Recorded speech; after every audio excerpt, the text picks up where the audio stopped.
Hello, this is Brian. You know, I remember back in the days, maybe around 72 or something, I was 16, and we had gas lines at the pump. OPEC had restricted flow and were raising prices. And, it's kind of similar now, very dependent on, OPEC countries, Saudi Arabia. And, there's oil in Venezuela too. I don't mind us importing some. They say we're even exporting a little bit, even though we need to import some.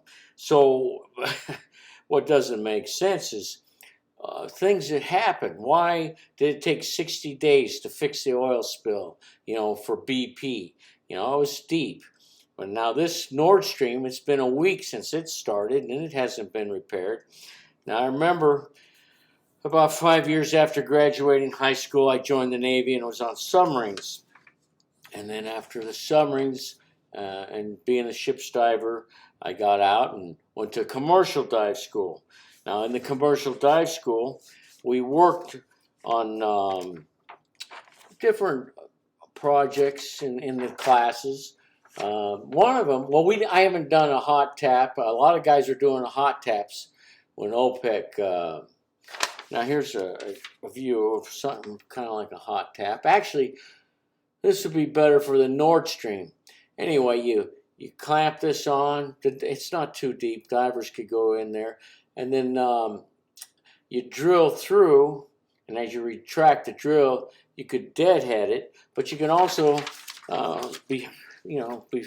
before deadheading it, hot tap it and have a couple offshoots so you can siphon it off. I don't know why we don't have submarine tankers right now or vessels that can, go in underwater. I remember I went back in the Navy eventually. I was hoping to get with the underwater construction team and maybe I had some ideas for specialized submarine that could create a dry environment when it didn't have a what they call closed cycle diesel, so it could run underwater on a rebreather for a diesel engine. And you scrub your exhaust and introduce some oxygen, and then you can generate power when you're down there for welding, for hydraulic systems. So that way you can harness up a replacement piece of pipe and go in or whatever you need, something that's adaptable, that has some capability. And so I was surprised, we never did, even though I had the fantasy back in, I don't know, when would that be, 87 or something, of an underwater construction team submarine. I was hoping to get in with the group, but they said I was a little too old when I went back in the Navy for the second time. So there was too many people that wanted to go to second class dive school, weld underwater and work on ships. So they sent me to a SEAL training, and I went through that and completed the training, was at Team 3 for a year and SDV Team 1 for a year. So I also, I did build a little model 30 years ago, and then I more recently built another model, and I'll maybe show you a little video of it. And that would be for underwater demolition team stuff. So, and also as a blue water submarine to be quieter, more maneuverable, and be able to handle harbors and for me, sinking vessels should be done in a way that the crew can escape, and then you take away power from the dictators. So a vessel that could underwater or demolition team submarine, if it could support guys within a half mile of shore, it's run by underwater demolition team guys for demolition guys, and rather than a taxi service, which the normal submariners say, oh, they didn't make it to their exit extraction point, we're going to go 5 miles further out. They're not as engaged. They don't have as much skin in the game. So I was thinking of a nice little specialized submarine with guys that are running it are the same as the guys that are out doing whatever the mission is, and also be capable of running circles around other submarines in the blue water mostly though for harbors and shallow water. So I think we need to take care of this fossil fuel thing, not be dependent, not use garbage. We're using garbage from the Canadian tar sands. We're using garbage from second-rate old wells in California that are peanut butter. Not quite as thick as the tar sand, but it's thick and has to have steam injection and chemicals, and it's just nasty.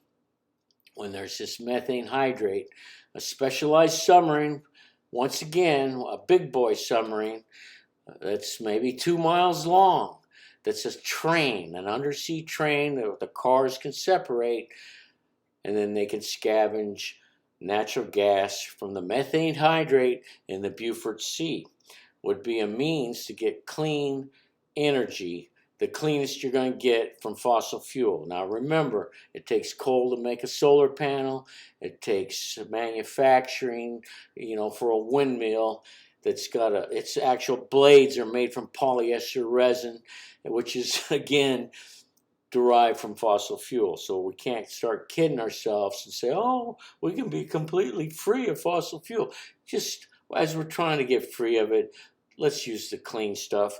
Let's put out the effort to, as the same kind of effort we put for missile submarine platforms as we do to scavenge the natural gas from methane hydrate. So effort matters.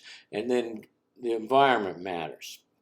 So if we're going to move water long distances, and then we need to try to use the best types of irrigation, the best types of things to prevent soil erosion, the best ways we can do for each individual situation to not toxify the soil or whatever, and still maintain a decent quantity for the masses.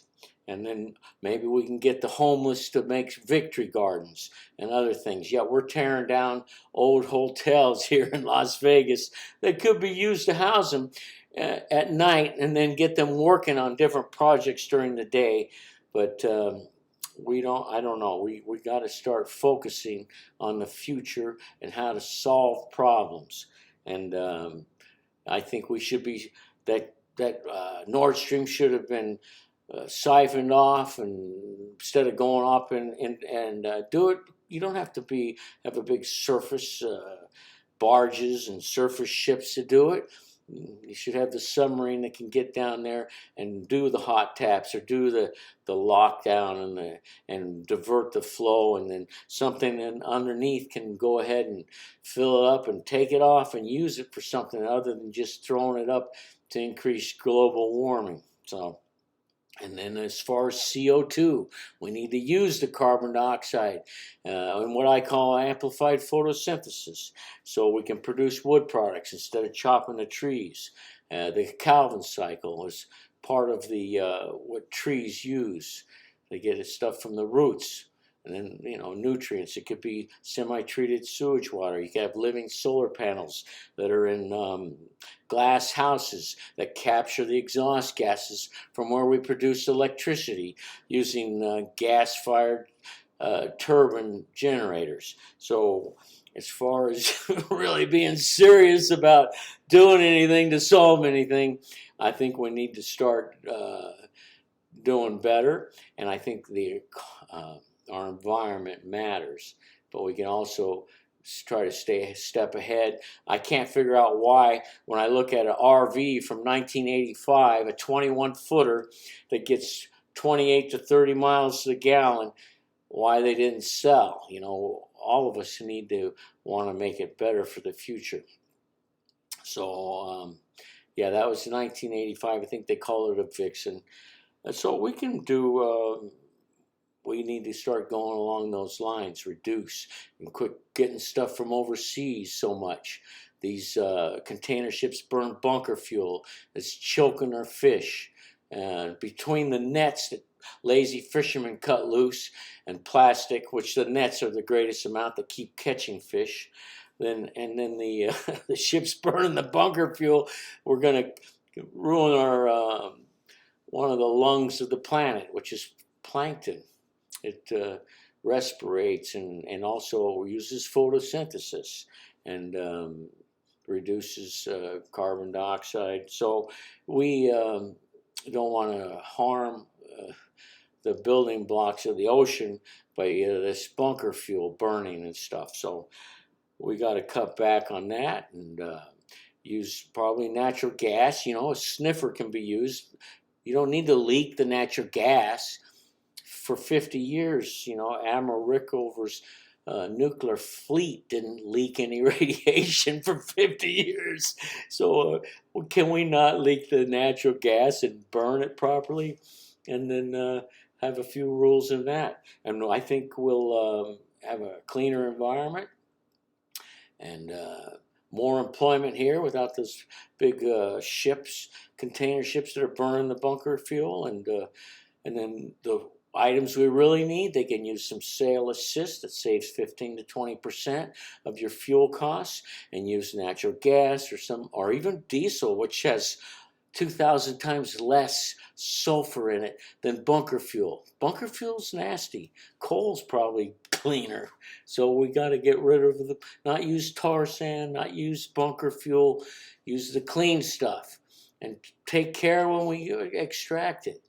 And we don't need to frack to get something that's on the bed of the ocean. And we need to put more artificial reefs and places to get things to grow again.